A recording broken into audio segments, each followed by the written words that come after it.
怎么不接电话啊？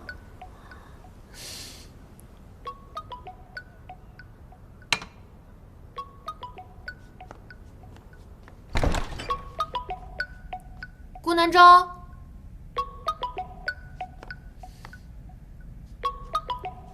顾南舟，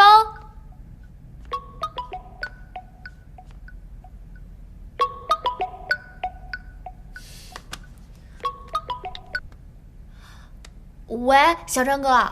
顾总呢？怎么没接电话？我也不知道他在哪儿呢，他应该在家呀。你去看看他床头蓝色的药盒，里面的药还有多少？好，里面没药了，是空的。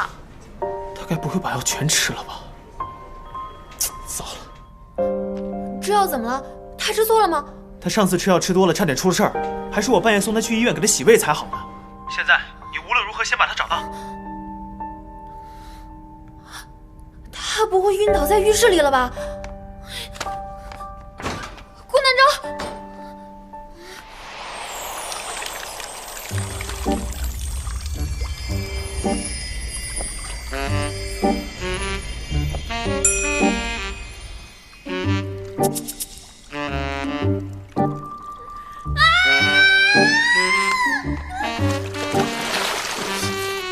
你怎么进来的？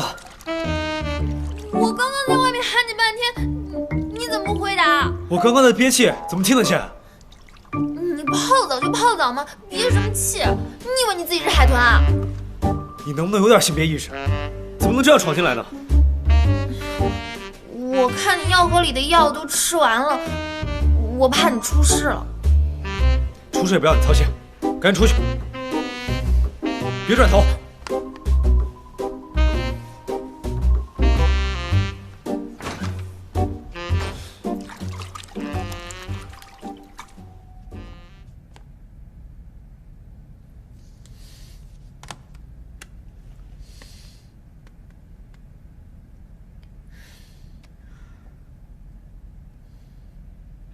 怎么样？喂，小张哥，找到了。他刚刚在里面洗澡，没听见。那他精神状态稳定吗？好像不太稳定。小张哥，他到底怎么了？可能是压力太大了吧。最近啊，我还真挺担心他的。要不然你再想想办法，带他去看个心理医生。我劝了他好几回了，他总是不愿意。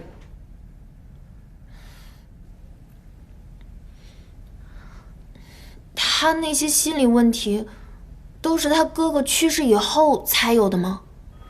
这事儿啊，没人说得清楚。